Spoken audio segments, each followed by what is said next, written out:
আজ কিছুক্ষণ আগে আমাদের ক্লাসে আমরা ভাবছিলাম কেউ বেঞ্চ নড়েছে, কিন্তু তারপরে দেখলাম গোটা স্কুল নড়তে লাগলো। তখন আমরা শুক্রবার বেলা 1:22 আচমকায় কেঁপে উঠল মাটি।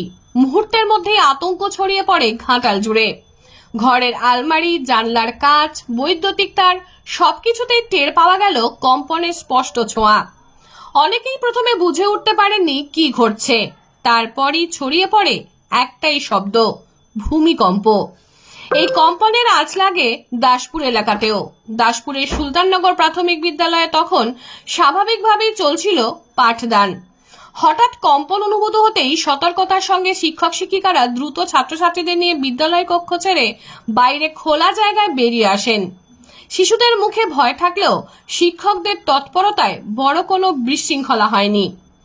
খোলা মাঠে দাঁড়িয়ে সবাই অপেক্ষা করতে থাকে আরো কোনো কম্পন হয় কিনা সেই আশঙ্কায়। কিছুক্ষণ পর পরিস্থিতি স্বাভাবিক হলে স্বস্তির নিঃশ্বাস ফেলে সকলে। এই ঘটনার মধ্যে দিয়ে আবারও স্পষ্ট হয়ে উঠল প্রাকৃতিক দুর্যোগের মুহূর্তে সচেতনতা ও দ্রুত সিদ্ধান্ত কতটা জরুরি। ভয় ধরালেও বড় কোনো ক্ষয়ক্ষতির খবর না থাকায় এলাকাবাসীর মধ্যে স্বস্তি ফেরে।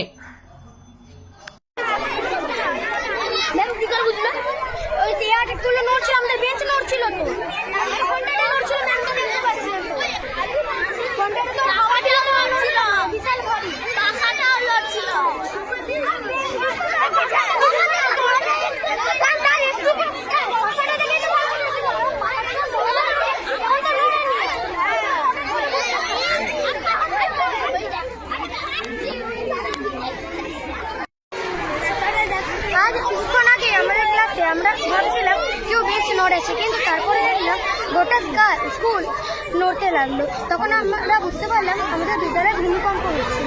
তারপর এখন আমরা আমাদের বিদ্যালয় সংলগ্ন মাঠে এসে উপস্থিত হয়েছি।